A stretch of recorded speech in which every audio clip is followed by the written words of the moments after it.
오늘 우리가 함께 볼 말씀은 레위기 5장 14절에서 6장 7절입니다. 함께 보겠습니다. 여호와께서 모세에게 말씀하여 이르시되 누구든지 여호와의 성물에 대하여 부지 중에 범죄하였으면 여호와께 속건제를 드리되 내가 지정한 가치를 따라 성소의 세겔로 몇 세겔 은에 상당한 흠없는 순양을 양떼 중에서 끌어다가 속건제로 드려서 성물에 대한 잘못을 보상하되 그것의 5분의 1을 더하여 제사장에게 줄 것이요 제사장은 그 속건제 순양으로 그를 위하여 속죄한즉 그가 사함을 받으리라.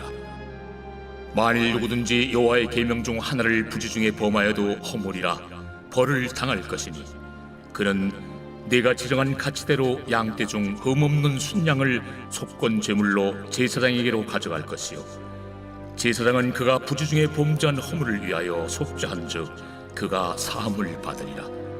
이런 속건죄니 그가 여호와 앞에 참으로 잘못을 저질렀음이니라.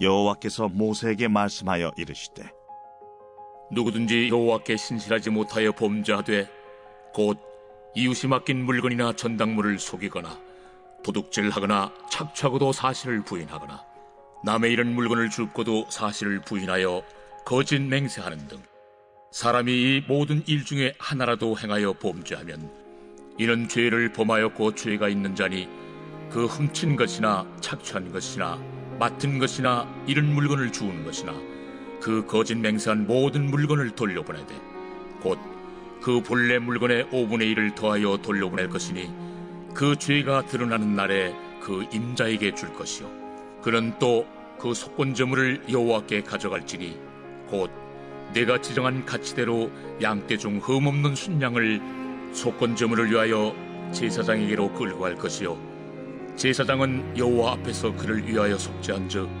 그는 무슨 허물이든지 사함을 받으리라. 목사님이 초등학생 때 오토바이가 한 대 세워져 있었는데 그 위에 지갑이 하나 놓여 있는 겁니다. 호기심에 가서 열어봤는데 10,000원짜리가 엄청나게 많이 들어있는 거예요.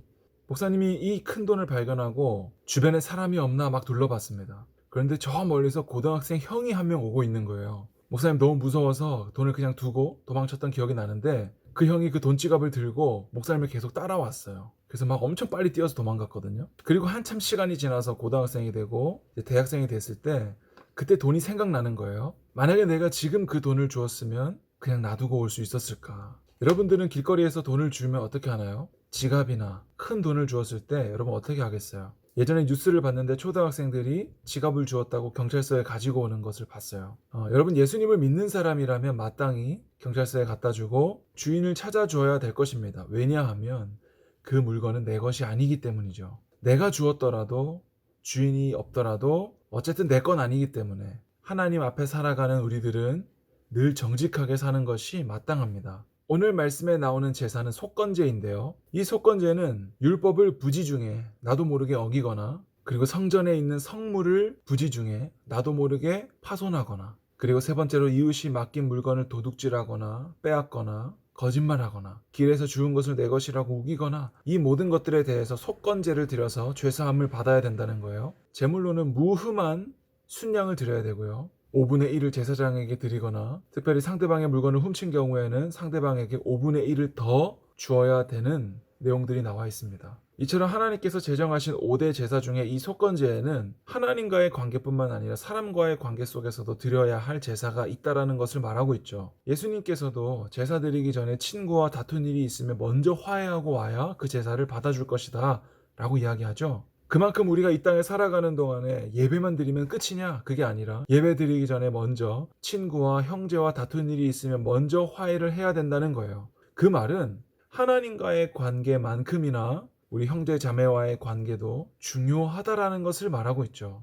많은 그리스도인들이 실수하는 것이 나는 하나님과의 관계가 더 중요하기 때문에 친구와의 관계, 형제와의 관계, 부모님과의 관계에 대해서는 너무나 나몰라라 한다는 거예요. 특히 신천지가 그렇죠. 하나님은 그런 것을 가르치지 않습니다. 하나님은 눈에 보이는 형제를 사랑하지 않으면서 어떻게 하나님을 사랑한다고 말하느냐? 그것은 거짓말이다. 이렇게 얘기하거든요. 오늘 이 속건제를 통해서 우리가 알아야 되는 것은 하나님과의 관계가 바르려면 눈에 보이는 형제, 자매, 나의 친구, 부모와의 관계도 바르게 세워야 한다는 것을 우리는 알 수 있죠. 여러분 오늘 하루 동안에 우리가 만날 수 있는 사람들에 대해서 화목하시길 바라고 사랑하실 수 있기를 바랍니다. 오늘 비가 오는데 우산이 없는 친구가 있다면 내 우산을 건네줄 수 있는 사랑의 실천, 아니면 우산을 하나 더 준비해 가지고 다닐 수 있는 그런 마음도 좋겠죠. 오늘 하루도 성령 하나님께서 여러분들의 삶을 인도하시기를 기도합니다. 하나님의 사랑이 우리 가운데 흘러넘쳐서 우리를 통해서 우리가 서로 사랑할 때 이로써 너희가 내 제자인 줄 알리라 말씀하신 예수님 말씀처럼 살아가는 우리 모두 되길 바랍니다. 기도하겠습니다. 하나님 아버지, 하나님을 사랑하는 것은 곧 눈에 보이는 이웃을 사랑하는 것입니다. 오늘 내가 만나는 모든 사람들에게 하나님의 사랑을 전해줄 수 있는 우리 모든 중등부 될 수 있도록 도와주시옵소서. 예수님의 이름으로 기도합니다. 아멘.